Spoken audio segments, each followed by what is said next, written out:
Hello les gens, j'espère que vous allez bien, parce que de mon côté, je vais super bien, car il y a déjà quelques temps, j'ai vu passer un trailer qui m'a hype comme jamais. Je parle du trailer annonçant l'arrivée très prochainement de la saison 4 de Black Butler. Une saison 4 qui adapte apparemment l'arc Public School, que l'on retrouve dans le manga et qui a l'air graphiquement magnifique sa maman. Une saison 4 que l'on attendait depuis 10 ans. Non, sérieusement les gens, j'y croyais plus. Ah non, mais dites-vous que la hype de cette annonce a été tellement forte que je n'ai pas résisté à l'envie de me retaper l'intégralité de l'animé pour patienter et tout me remémorer. Parce que, bon, je ne vous cache pas que Black Butler, bah, ça commence un peu à remonter pour moi, hein, puisque j'ai découvert cette œuvre quand j'étais en sixième. Eh oui. Et malgré les années qui ont passé, je dois dire que j'étais assez contente de constater que cet animé m'avait suffisamment marqué pour que je me souvienne pratiquement de tout. C'est assez dingue. J'ai également été très surprise de voir que cet animé avait encore un impact émotionnel fort sur moi, malgré le temps qui a passé. Ce n'est qu'une fois mon revisionnage terminé que je me suis dit que ça pourrait être sympa de vous présenter cet animé en vidéo. Même si, bon, il est quand même largement plus connu que Revolutionary Girl Utena, mais disons que c'est ma manière à moi de lui rendre hommage et de le remercier pour toutes les émotions qu'il m'a procurées.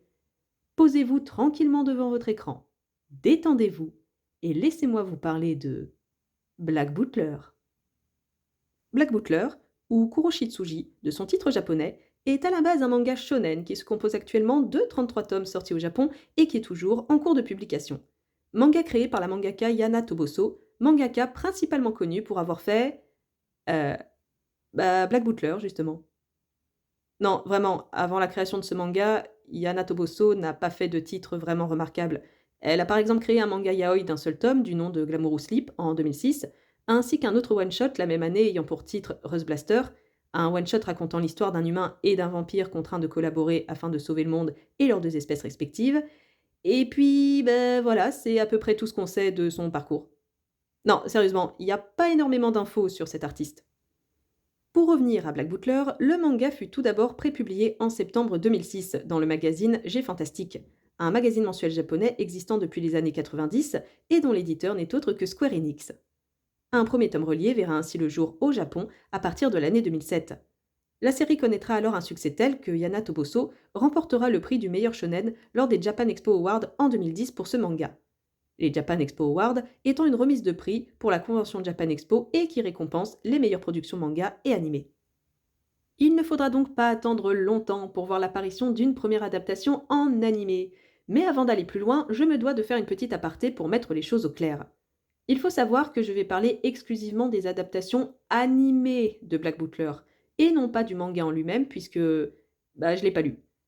En effet, comme mentionné juste avant, j'ai regardé l'animé Black Butler lorsque je venais tout juste d'entrer au collège. Ah là là, ça nous rajeunit pas tout ça. Et à cette époque, je n'avais pas vraiment de thunes pour m'acheter des mangas, favorisant ainsi la consommation d'animés que je pouvais trouver facilement sur internet. Et si je précise ça, c'est tout simplement parce que l'animé n'est pas 100% fidèle au manga, loin de là, et qu'il existe en ce monde des puristes du format papier qui considèrent l'adaptation animée comme une hérésie. Mais ne vous inquiétez pas, je compte vous expliquer en détail ce qui est canon à l'œuvre de base et ce qui ne l'est pas. Par contre, je vous préviens, va falloir suivre.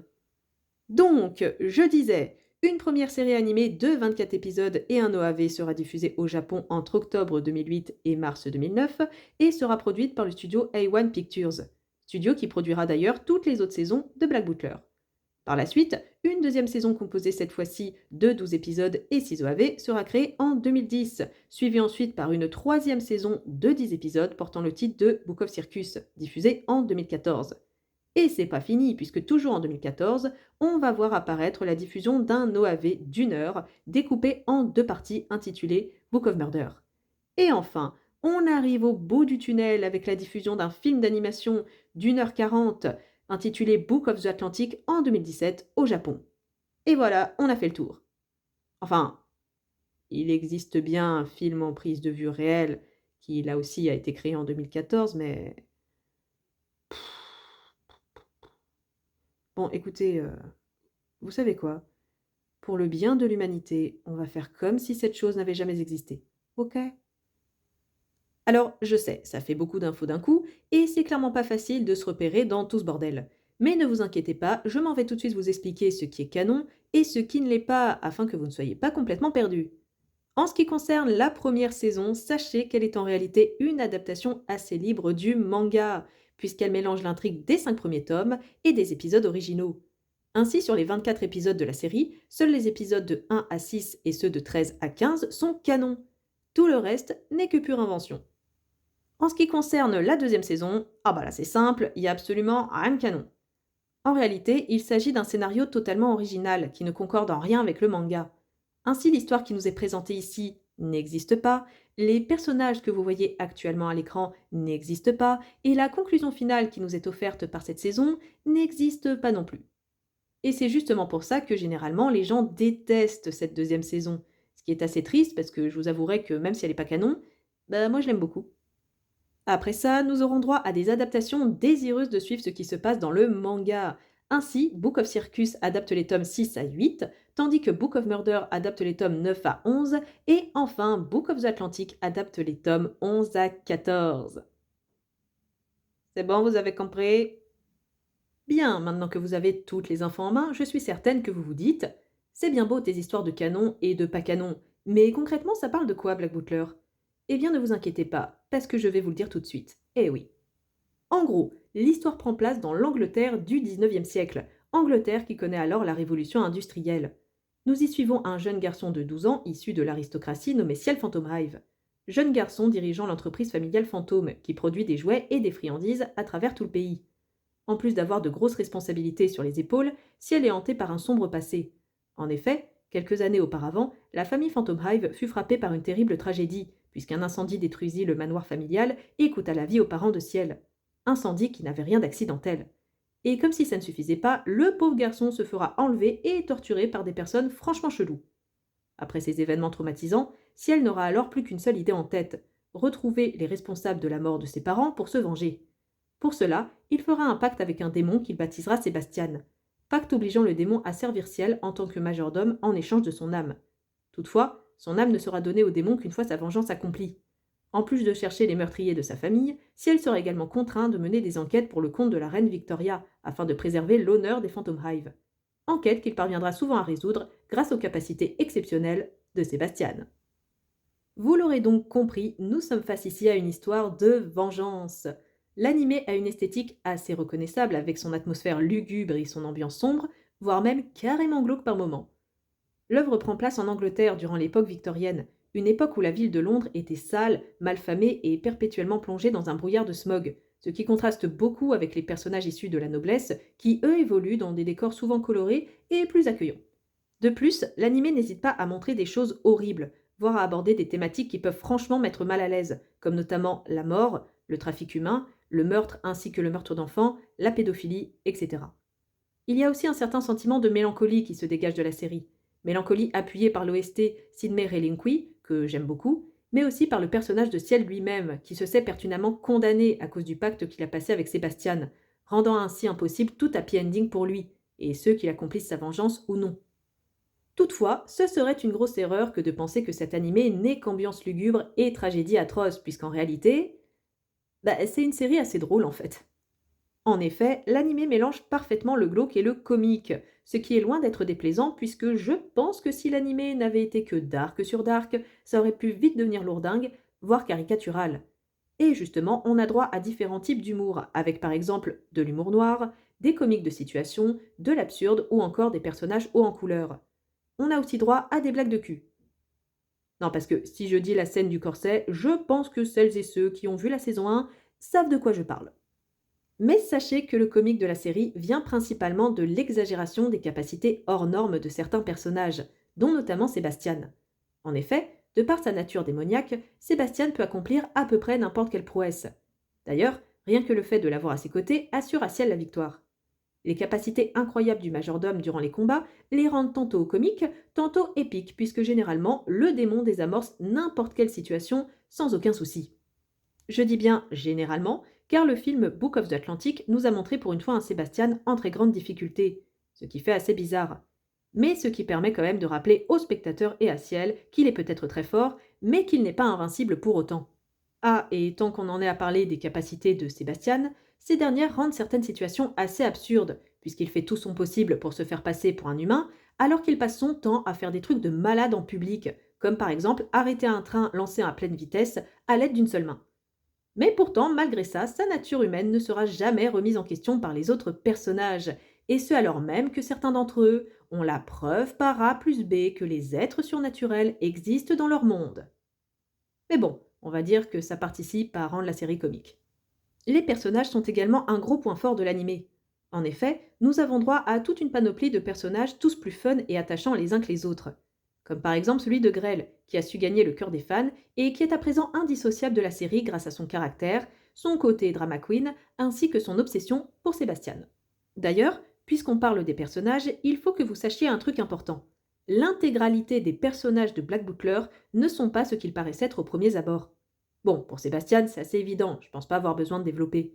Mais cette logique s'applique aussi à Ciel. En effet, à première vue, ce personnage nous apparaît comme un morveux prétentieux, qui se sent péter plus haut que son cul et qui veut qu'on le voie comme un adulte. Mais il n'en est rien, puisqu'en réalité, il s'agit d'un enfant traumatisé par ce qui lui est arrivé, qui ne parvient pas à oublier son passé et qui s'efforce de garder une façade pour continuer à gérer les affaires familiales. Et c'est à peu près la même chose pour les personnages secondaires, puisque même s'ils peuvent avoir l'air débiles, voire carrément incompétents, eh bien sachez qu'à chaque fois, ils se révéleront être soit des antagonistes stylés, soit des êtres infiniment plus compétents et badass qu'ils n'en ont l'air lorsque la situation l'exige. Non, vraiment, c'est un motif hyper récurrent dans la série. Je vais maintenant passer à ce qui fait selon moi le cœur de la série, c'est-à-dire la relation entre Ciel et Sébastien, qui est franchement hyper intéressante. Nous sommes face ici à un duo contraint de rester ensemble car tous deux ont quelque chose à y gagner, la vengeance pour Ciel et un bon petit repas pour Sébastien. Les deux passent leur temps à s'envoyer des pics et c'est vraiment très fun de les voir interagir ensemble. Toutefois, à l'image du reste de l'animé, ce duo n'est pas seulement drôle, mais aussi assez dramatique quand on y pense. Pour que vous compreniez ce que je veux dire par là, je vais prendre l'exemple de ce qui se passe dans l'épisode 3 de la saison 1. Dans cet épisode, un personnage détruit la bague de Ciel, bague qu'il tenait de son père et qu'il portait en permanence sur lui. Après un bref moment de colère, Ciel pardonne au personnage en question et se dit que bon, bah tant pis, c'est qu'une bague. Seulement le soir venu, Sébastien lui rend la bague qui est comme neuve. Ce qui se passe dans cet épisode est très symbolique de leur dynamique, puisqu'il ne s'agit en réalité pas d'un acte de bonté de la part du démon. La bague représente un peu le passé de Ciel, passé qu'il porte en lui continuellement et qui le hante. Le fait que Sébastien lui rende ce bijou montre bien que Ciel ne pourra jamais se défaire de son envie de se venger, car même s'il tentait d'essayer, le démon se chargera de lui rappeler leur accord, car ce dernier ne fait pas tout ça gratuitement. Ainsi, Sébastien apparaît tantôt comme un protecteur, tantôt comme un prédateur qui attend patiemment le jour où il pourra enfin déguster l'âme de sa proie. Non, en vrai, j'exagère, parce que dans la série, leur relation est quand même plus complexe que ça. Parce qu'il y a des moments qui nous montrent bien qu'il y a une certaine complicité qui s'est créée entre eux, et il y a d'autres moments où ils ont des interactions qui sont vraiment hyper émouvantes et hyper touchantes. Mais bon, il est tout de même à noter que l'animé n'est pas sans défaut, et son plus gros selon moi est son rythme. En effet, l'animé est riche en surprises et en révélations, mais le problème, c'est qu'il faut souvent attendre longtemps pour les avoir, ces révélations. Par exemple, dans le film Book of the Atlantic, il y a deux personnages qui se révèlent en réalité hyper badass, alors qu'à la base, ils avaient juste l'air nuls à chier. On se souvient, le fameux motif récurrent, tout ça, tout ça. Or, ce qui est frustrant ici, c'est de se dire qu'il a fallu attendre 10 ans pour constater que l'un de ces deux personnages était incroyable, alors que de base il était juste relou et qui cassait les couilles de tout le monde. Non, je dis ça parce que ça change complètement le regard qu'on a sur ce perso, parce que moi de base, il me saoulait, mais genre vraiment, et j'aurais bien aimé savoir plus tôt qu'en réalité il était juste incroyable, parce que du coup, quand je vois ça, j'ai juste envie de me dire mais mais pourquoi t'as pas été badass plus tôt, espèce de quiche? Pourquoi t'as joué les inutiles toutes ces années? Bref, vous l'aurez compris, Black Butler est un animé qui a véritablement marqué ma jeunesse avec son mélange de comique et de glauque, ses personnages et sa profonde mélancolie. Il m'a fait ressentir tellement de choses, il m'a fait rire, il m'a ému, il m'a fait ressentir toute la solitude du protagoniste, et il y a des moments où franchement, j'étais pas bien, hein. C'est un animé qui a marqué mon entrée dans l'animation japonaise, et rien que pour ça, je lui suis profondément reconnaissante d'avoir existé. Je ne peux que vous recommander d'aller le visionner, même si je pense honnêtement que beaucoup connaissaient déjà cette œuvre. Sur ce, je vous dis à la prochaine pour de nouvelles aventures, et quant à moi, je vais faire de mon mieux pour patienter jusqu'au 13 avril. Bye!